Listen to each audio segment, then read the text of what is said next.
Assalamualaikum warahmatullahi wabarakatuh. Apa kabar semuanya?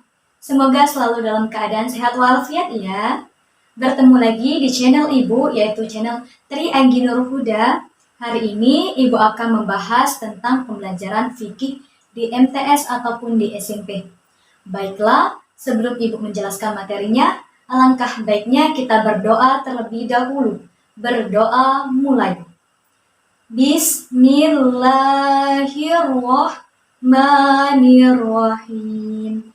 Alhamdulillahi rabbil alamin.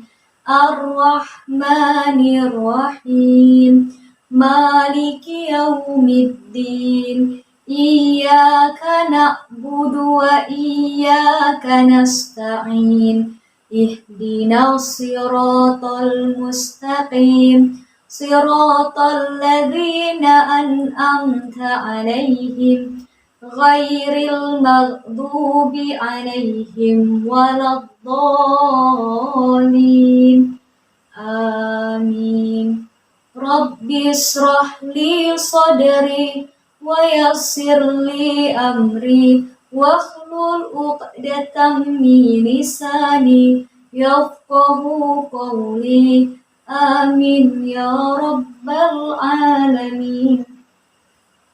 Amin ya rabbal alamin. Alhamdulillah, setelah kita berdoa tadi, langsung saja kita mulai materi kita pada hari ini. Baiklah, sebelum kita buka, marilah sama-sama kita melafazkan nafas basmalah. Bismillahirrahmanirrahim. Baiklah, sebelum Ibu yang menjelaskan, di sini anak-anak ada yang tahu yaitu tentang materi pembelajaran fikih di SMP ataupun MTS? Baiklah, kalau belum tahu, selamat mendengarkan dan perhatikan ya materi yang Ibu sampaikan.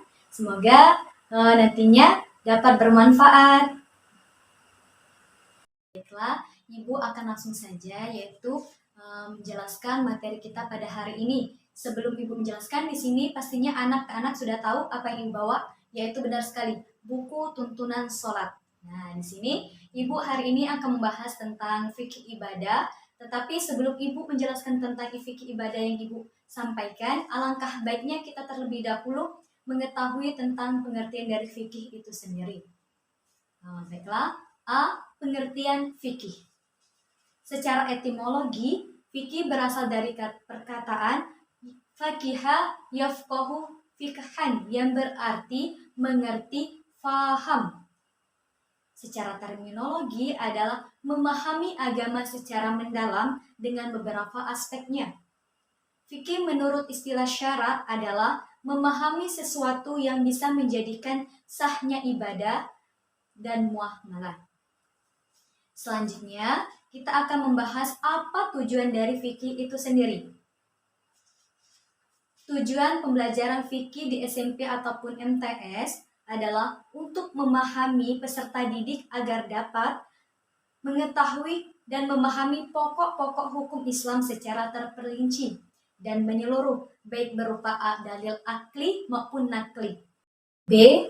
Ruang lingkup materi fikih di SMP ataupun MTS. Ruang lingkup fikih di SMP ataupun MTS dalam kurikulum berbasis kompetensi ini memiliki pokok-pokok materi sebagai berikut. Yang pertama yaitu adalah hubungan manusia dengan Allah Subhanahu wa Ta'ala. Ya, benar sekali. Jangan sampai kita sebagai umat manusia ataupun orang Islam tidak mengetahui ataupun tidak mengenal Tuhannya. Itu jangan sampai ya. Karena itu adalah merupakan perbuatan yang termasuk adalah perbuatan yang sangat keji. Kita ketahui bahwa hubungan manusia dengan Allah Subhanahu wa Ta'ala yang ini adalah melalui perkara-perkara yang dapat membuat kita dekat kepada Rabb-Nya. Seperti thaharah, salat, zakat, haji, akikah, sedekah dan lain-lain sebagainya. Karena kenapa? Itu adalah merupakan perbuatan yang dapat kita lebih mendekatkan diri kita kepada Allah Subhanahu wa Ta'ala. Yang kedua, yaitu adalah hubungan manusia sesama manusia. Nah, banyak sekali ya kita ketahui bahwa ada perkataan yang mengatakan hablum minallah dan hablum minanas, dekat dengan Allah dan dekat dengan manusia. Karena untuk itu kita sebagai sesama ataupun sebagai makhluk sosial, sebagai makhluk ciptaan Allah Subhanahu wa taala, kita bukan hanya sekedar harus mampu dapat dekat kepada Allah Subhanahu wa taala, kita juga harus mampu dapat mengenal ataupun berinteraksi antara sesama manusia.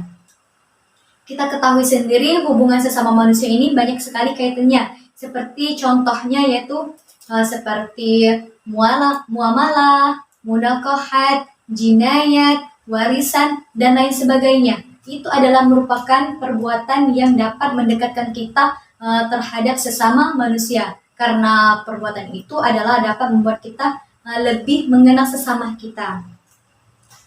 Yang terakhir yaitu adalah hubungan manusia dengan lingkungan dan alam sekitarnya. Hubungan manusia ini bukan hanya tadi yang kita sebutkan tadi ya, bukan hanya sekedar hablum minallah, hablum minannas, tetapi juga dengan alam sekitar dan lingkungannya dia harus mampu dapat juga mengenalnya. Karena seperti contohnya seperti memakan makanan yang halal dan haram, menyembelih hewan yang sesuai dengan ditentukannya. Karena itu adalah merupakan perbuatan yang dapat mendekatkan kita, dapat mengenal lingkungan sekitar kita. Baiklah anak-anak sekalian, setelah kita memahami tentang fikih itu sendiri, jadi di sini kita ketahui bahwa fikih itu banyak sekali kaitannya, baik itu tentang ibadah, puasa, zakat, akikah, dan sebagainya. Itu adalah merupakan fikih ataupun memahami sesuatu dengan secara mendalam ya. Baiklah, langsung saja di sini Ibu akan membahas tentang, setelah kita membahas tentang pengertian, tujuan, dan ruang lingkup dari fikih itu sendiri, Ibu di sini akan mengambil poin penting yang akan Ibu bahas pada hari ini, yaitu tentang sholat. Nah, pasti anak-anak sekalian tidak asing dong, ataupun tidak ragukan lagi ya masalah tentang sholat ini. Karena kenapa? Sholat ini adalah perbuatan yang setiap harinya kita lakukan. Kecuali bagi orang yang tertentu yang tidak diperbolehkan untuk sholat. Langsung saja, yaitu pengertian dari sholat. Pengertian sholat secara etimologi, sholat berarti doa. Secara lahiriah, sholat berarti beberapa ucapan dan perbuatan yang dimulai dengan takbir dan diakhiri dengan salam, yang dengannya kita dapat beribadah kepada Allah Subhanahu wa taala menurut syarat-syarat yang telah ditentukan. Dengan pengertian lain, sholat ialah salah satu sarana komunikasi hambanya terhadap Tuhannya. Dengan sebagai bentuk ibadah yang di dalamnya merupakan amalan yang tersusun secara takbiratul ihram dan diakhiri dengan salam. Dari pengertian di atas dapat kita simpulkan bahwa sholat adalah merupakan perkataan dan perbuatan yang diawali dengan takbir dan diakhiri dengan salam, dengan menurut syarat dan rukun yang telah ditentukan. Jadi dapat kita simpulkan sendiri bahwa sholat ini adalah merupakan suatu perbuatan dan perkataan yang dapat kita lakukan, baik itu dimulai dengan takbir dan diakhiri dengan salam. Itu merupakan adalah pengertian dari sholat itu sendiri. Selanjutnya yaitu setelah kita tahu pengertian dari sholat itu sendiri, di sini ada beberapa perkaitannya yaitu tentang rukun sholat. Adik-adik bisa lihat sendiri di samping Ibu. Ya, benar sekali. Di sini kita sudah jelas. Yang pertama yaitu adalah rukun sholat ini memiliki 13 rukun sholat. Yang pertama yaitu adalah niat. Niat ini maksudnya adalah sesuatu yang terlebih dahulu kita lakukan di dalam hati kita sebelum kita melakukan sesuatu.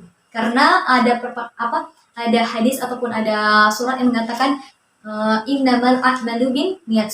Karena sesuatu itu adalah tergantung dari niat. Jadi apabila kita ingin sholat, jangan sampai niat kita salah ya. Yang kedua, takbiratul ihram.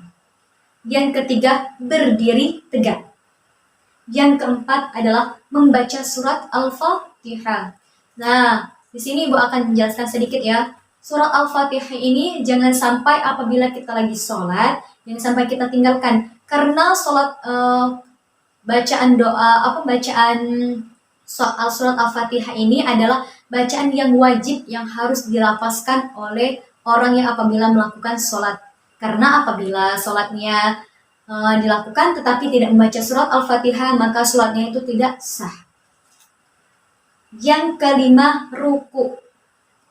Yang keenam, iktidal. Yang ketujuh, sujud. 8, duduk di antara dua sujud. 9, tahiyat awal.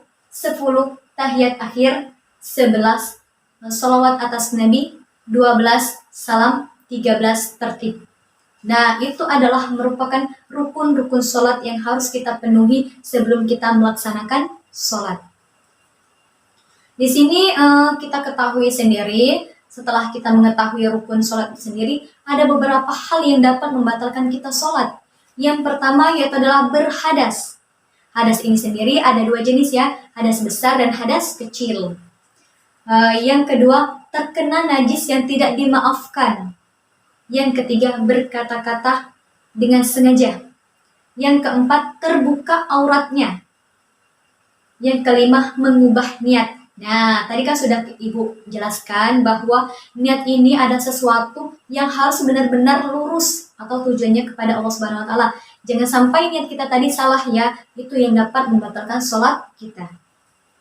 Yang keenam adalah bergerak berturut-turut sebanyak 3 kali. Misal, seandainya kita di hidung kita digigit nyamuk ya. Nah, setelah itu kita gaut-gaut sampai benar-benar kita ngerasa sampai merahnya tuh muncul. Itu merupakan adalah sesuatu pergerakan yang tidak boleh dilakukan secara berulang kali, kecuali hanya 1 kali. Karena bergerak berturut-turut sebanyak 3 kali itu dapat membatalkan sholat. Yang ketujuh adalah melompat dengan keras. Kedelapan, membelakangi kiblat. Nah, sebelum kita melakukan sholat, jangan sampai kiblat kita salah ya. Yang ke-9 adalah tertawa terbahak-bahak. Ke-10, mendahului imam. Yang ke-11 adalah murtad. Murtad ini maksudnya adalah keluar dari agama Islam. Baiklah, setelah kita mengetahui tentang rukun sholat dan hal-hal yang dapat membatalkan sholat, selanjutnya di sini adalah dalil yang menjelaskan tentang sholat itu sendiri. Di sini bisa anak-anak buka ya di dalam surat Al-Baqarah ayat 43 yang berbunyi A'udzu billahi minasyaitonir rajim. Bismillahirrahmanirrahim. Wa aqimus salata wa atuz zakata warka'u ma'ar raki'in. Yang artinya, dan laksanakanlah sholat, tunaikanlah zakat, dan rukulah berserta orang-orang yang ruku. Jadi di sini sangat jelas sekali ya di dalam surah Al-Baqarah ini bahwa di sini ada dalil yang memerintahkan kita untuk melaksanakan sholat. Yang kedua yaitu dibacakan dalam surat Al-Ankabut ayat 45. Anak-anak juga dapat membukanya ya. Yang berbunyi Bismillahirrahmanirrahim. Wa aqimis shalah innas salata tanha 'anil fahsya'i wal munkar. Nah, ayat ini sering sekali kita dengar ya, tidak asing maksudnya. Di sini yang berarti dan melaksanakanlah sholat. Sesungguhnya sholat itu mencegah dari perbuatan keji dan munkar. Jadi bagi adik-adik sekalian ataupun anak-anak sekalian, jangan sampai kita merasa sholat itu adalah sesuatu yang hanya sekedar dilakukan hanya sekedar mau saja, tetapi itu adalah sesuatu yang kebutuhan kita sebagai umat Nabi Muhammad. Di sini ada syarat-syarat wajib sholat. Syarat-syarat wajib sholat ini yang pertama beragama Islam. Yang kedua sudah balik. Di sini masalah syarat ini yang kedua tadi sudah balik ini maksudnya artinya wajib dong bagi orang yang telah balik, baik itu laki-laki ataupun perempuan. Kecuali bagi anak kecil itu pun juga diwajibkan juga ya untuk sholat. Jangan sampai sholat ini hanya sekedar nunggu kita besar baru untuk melaksanakan sholat. Yang ketiga, berakal. Nah, berakal ini maksudnya ya pikiran kita, hati pikiran kita itu tuh sesuai dengan tujuan kita terhadap kepada Allah Subhanahu wa taala. Keempat adalah suci dari haid dan nifas. Haid ini baiklah, yang empat ini adalah merupakan berlaku bagi orang-orang bagi seorang perempuan, karena kita ketahui apabila dia sudah balik pasti dia akan mengalami yang namanya haid, dan bagi orang yang sudah menikah dia akan mengalami yaitu mempunyai anak, dan dia akan mengalami yang namanya nifas. Dan yang terakhir adalah telah mendengar ajakan dakwah Islam. Artinya yang kelima yang kelima ini artinya bahwa ajakan untuk sholat ini apabila sudah kita dengar, baik itu anak kecil ataupun sudah dewasa, itu adalah merupakan syarat-syarat wajib yang dilakukan oleh sholat. Syarat-syarat sah sholat. Syarat-syarat sah sholat ini yang pertama adalah suci dari dua hadas. Maksudnya adalah hadas kecil dan hadas besar. Yang kedua, suci seluruh anggota badan, pakaian, dan tempat dari najis ya. Yang ketiga yaitu adalah menutup aurat.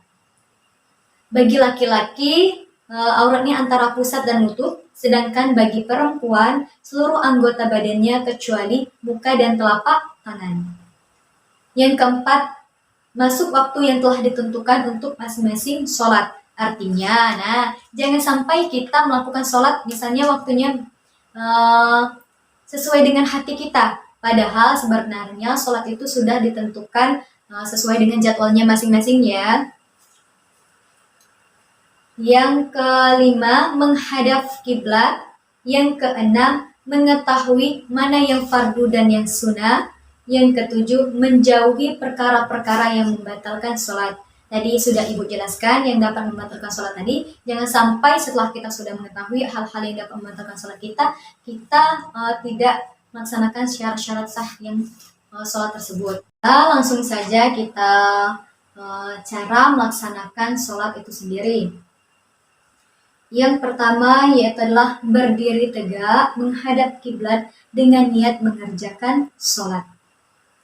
Niat sholat ini sesuai dengan yang telah ditentukan ya, misal sholatnya sholat subuh niatnya bagaimana, zuhur, asar, maghrib, dan isya itu adalah berbeda-beda ya. Jangan sampai satu niat, padahal tiap waktu itu berbeda-beda ya. Yang kedua yaitu adalah lalu mengangkat kedua belah tangan dengan membaca dengan melafazkan takbiratul ihram, yaitu berupa Allahu Akbar. Nah, yang ketiga yaitu adalah setelah takbiratul ihram, kedua belah tangannya disekapkan pada dada, kemudian membaca doa iftitah. Yang tadi setelah Allahu Akbar, langsung saja tangannya didekatkan ke dada ya. Nah, membacanya doanya bagaimana? Baiklah, kita membacanya dengan sama-sama ya. Bismillahirrahmanirrahim. Allahu Akbar kabira walhamdulillahi katsira wa subhanallahi bukratan wa asila. Inni wajjahtu wajhiya lilladzi fataras samawati wal arda hanifan muslima wa ma ana minal musyrikin. Inna salati wa nusuki wa mahyaya wa mamati lillahi rabbil alamin la syarika lahu wa bidzalika umirtu wa ana minal muslimin. Nah, itu merupakan adalah doa iftitah. Setelah kita membaca doa iftitah itu, langsung saja kita membaca surat Al-Fatihah. Tadi sudah Ibu jelaskan bahwa surat Al-Fatihah ini jangan sampai kita tinggal ya, karena ini adalah merupakan rukun dari sahnya sholat. Baca bersama-sama ya. Bismillahirrahmanirrahim. Alhamdulillahi rabbil alamin. Ar-Rahmanir-Rahim. Maliki yaumiddin. Iyyaka na'budu wa iyyaka nasta'in. Ihdinas siratal mustaqim. Siratal ladzina an'amta 'alaihim ghairil maghdubi 'alaihim waladdallin. Amin. Setelah membaca surat Al-Fatihah, langsung sambung yaitu adalah membaca surat yang telah kita hafalkan. Misal kita baca surat yang pendek saja yaitu seperti surat Al-Kautsar ya. Bismillahirrahmanirrahim. Inna a'tainakal kautsar fasalli li rabbika wanhar. Inna syani'aka huwal abtar. Nah, jadi setelah kita membaca surat pendek-pendek yang telah kita hafalkan, selanjutnya langsung saja yaitu ruku. Ruku ini bacanya bagaimana? Allahu Akbar, Subhana Rabbiyal Azimi wa bihamdi, Subhana Rabbiyal Azimi wa bihamdi, Subhana Rabbiyal Azimi wa bihamdi. Dari ruku ini kita baca sebanyak 3 kali. Setelah ruku langsung saja i'tidal dengan membaca Sami Allahu liman hamidah, Rabbana lakal hamdu. Nah, tetapi di sini doa i'tidal ini sendiri ada ayat yang setelah Sami Allahu liman hamidah itu membaca, ada yang lainnya membaca seperti Rabbana lakal hamdu mil'us samawati wa mil'ul ardi wa mil'u ma syi'ta min syai'in ba'da. Nah, itu adalah merupakan bacaan doa lainnya. Tapi kalau seandainya kita tidak hafal, tidak apa-apa. Kita baca hanya sekedar Subhana Rabbiyal, membaca dengan Rabbana lakal hamdu. Selanjutnya yaitu adalah sujud. Sujud bagaimana bacaannya? Sama seperti ruku tadi, tetapi ini dibaca dengan mengganti dengan a'la ya. Bareng-bareng ya, wahid istisasa. Subhana Rabbiyal a'la wa bihamdi, Subhana Rabbiyal a'la wa bihamdi, Subhana Rabbiyal a'la wa bihamdi. Bacaan sujud ini sebanyak sama seperti ruku tadi, sebanyak 3 kali. Setelah itu duduk di antara 2 sujud. Duduk di antara 2 sujud ini kita membaca Rabbighfirli warhamni wajburni warfa'ni warzuqni wahdini wa'afini wa'fu anni.